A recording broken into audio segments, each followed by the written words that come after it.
In 1919, a black man published a magazine that terrified the United States government so much, they created an entire division just to stop him. J. Edgar Hoover called him the most dangerous Negro in America. White mobs burned his offices to the ground. Presidents feared his name. And when they finally destroyed him, they erased him from history books, from classrooms, from memory itself. This is the story they never wanted you to know. His name was Marcus Mosiah Garvey, and to understand why America feared him, you have to understand the world he was born into. It was 1887 in Jamaica, a world where the children of slavery still carried the scars. By the time Garvey arrived in America in 1916, the nation had perfected a new form of terror. Reconstruction's promise had been betrayed. Jim Crow laws turned the Constitution into a joke. Every week black bodies swung from trees, while white families gathered beneath them with picnic baskets and cameras, turning murder into entertainment. Over 100 lynchings a year. Not hidden crimes, but public celebrations. Black people owned less than 1% of America's wealth despite building the country on their backs, despite picking the cotton, laying the railroad ties, cooking the food, raising white children while their own went hungry. Marcus Garvey watched this and asked a question that changed everything. Where is the black man's government? Where is his king and his kingdom? Where is his president, his country, his ambassador, his army, his navy, his men of big affairs? Every other race had these things. Why not black people? It was a dangerous question, the kind that gets a man killed. But Garvey didn't just ask it, he set out to answer it. He had seen enough. As a young man, he'd traveled through Central America and witnessed black people breaking their bodies in banana plantations and rail yards, enriching white-owned companies while living in conditions barely better than slavery. He'd experienced racism's sting personally, watching a childhood friendship end the moment a white girl's parents discovered his race. But it was in London, reading Booker T. Washington's autobiography, that the fire truly ignited. If Washington could build an institution in the heart of the segregated South, what could be achieved with a global vision? In 1914, Garvey founded the Universal Negro Improvement Association in Jamaica.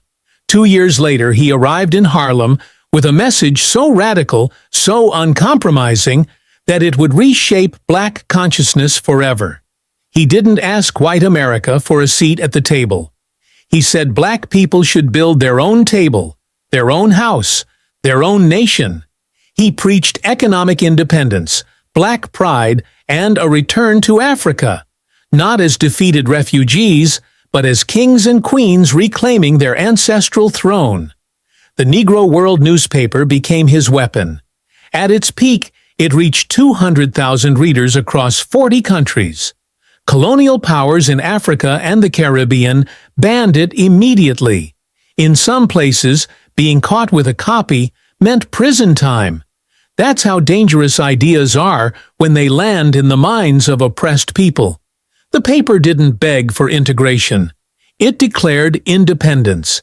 Every issue reminded black readers that they were descendants of great African civilizations, that their degradation was temporary, that their destiny was glory.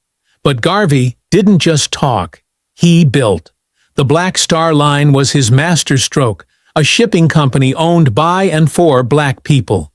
He sold shares for $5 each, a price working-class black Americans could afford. Tens of thousands became stockholders, porters and domestics, sharecroppers and factory workers. People who'd never owned anything suddenly owned pieces of ships. The symbolism was explosive. For centuries, ships had brought enslaved Africans to America in chains. Now ships would carry free black people back to Africa in dignity. It was poetry written in steel and steam. The vision extended beyond ships. Garvey planned to establish black settlements in Liberia, creating a homeland where black people could live free from white supremacy's boot on their necks. He established businesses, factories, grocery stores, printing presses. Every enterprise kept money circulating within the black community. Every job employed black workers. Every success proved that black people didn't need white capital or white approval to thrive. And America lost its mind. White supremacists sent death threats. The Ku Klux Klan firebombed UNIA offices. But the most dangerous enemy wore a government badge. J. Edgar Hoover was only 24 when he was assigned to neutralize what the Bureau of Investigation called black radical movements. Garvey topped the list. Hoover understood something that terrified the establishment. You could lynch individual black people, burn down individual black communities, and the system would survive. But if millions of black people stopped seeking white approval, stopped begging for integration, and started building parallel power structures, the entire racial hierarchy would collapse. The attacks came from unexpected directions too.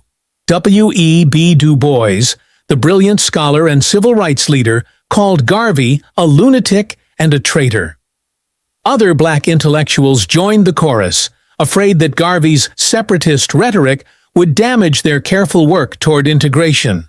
They didn't understand or didn't want to understand that Garvey spoke to a different audience. Du Bois appealed to the talented 10th, the educated elite. Garvey spoke to the masses, to the sharecropper who'd never see a university, to the domestic worker scrubbing white people's floors, to everyone who knew in their bones that white America would never accept them as equals. Then came August 1920, and the world witnessed something unprecedented. For an entire month, the Universal Negro Improvement Association held a convention at Madison Square Garden. 25,000 delegates from 25 countries gathered in the heart of New York City.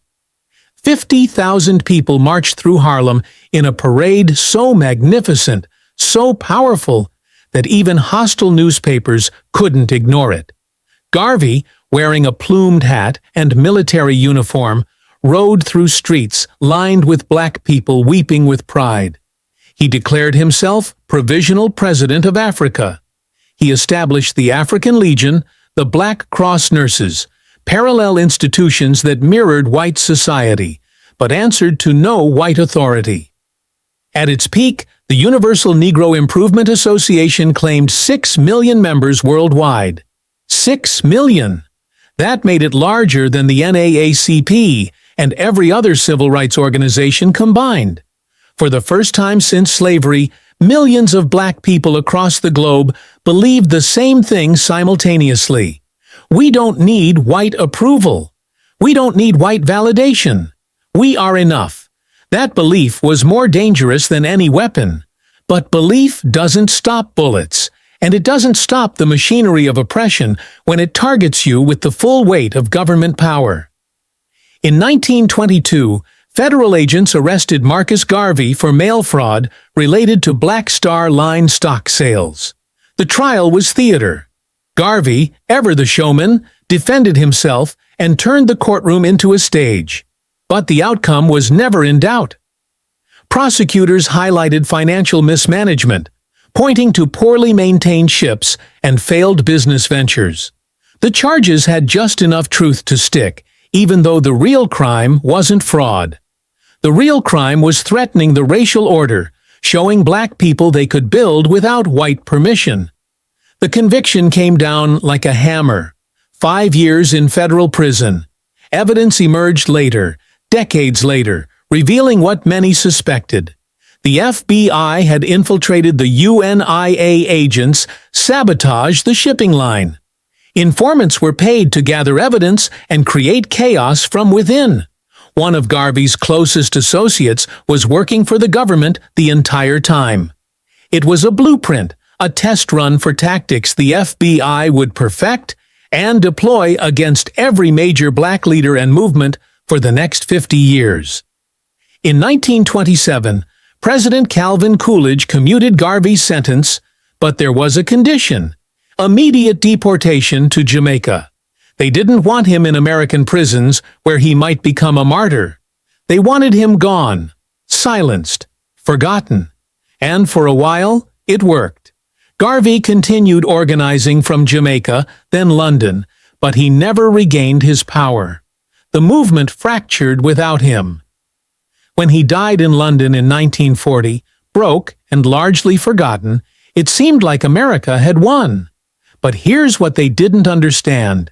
Here's what they couldn't kill. Ideas are bulletproof. Consciousness, once awakened, doesn't sleep. Marcus Garvey planted seeds in soil they didn't even know existed. Malcolm X's parents were Garveyites. The young boy who would become Malcolm X grew up hearing his father preach Garvey's philosophy at street corners. When Malcolm Little transformed into Malcolm X, and later El-Hajj Malik el-Shabazz, when he spoke about black pride and self-determination, that was Garvey's voice echoing through time. The Nation of Islam adopted wholesale Garvey's emphasis on black economic independence and separation from white society. Every black power fist raised in the 1960s was raised by muscles Garvey had strengthened. The influence spread across oceans. Kwame Nkrumah, who led Ghana to independence, called Garvey his inspiration. Jomo Kenyatta in Kenya, Nnamdi Azikiwe in Nigeria, liberation leaders across Africa cited Garvey as the man who taught them that colonial rule wasn't inevitable or natural. The Rastafari movement in Jamaica reveres him as a prophet, believing he predicted Haile Selassie's coronation and the redemption of African people. The numbers tell the story they tried to bury. 6 million UNIA members, over $1 million in Black Star Line stock sold to working-class black people. That's roughly $18 million today, raised without a single white investor, proving that black Americans could mobilize capital and build institutions independently. Every time someone says black is beautiful, that's Garvey. Every black-owned business, every Pan-African conference, every demand for reparations and self-determination, that's Garvey's legacy refusing to die. And here's the final twist, the revelation that changes everything.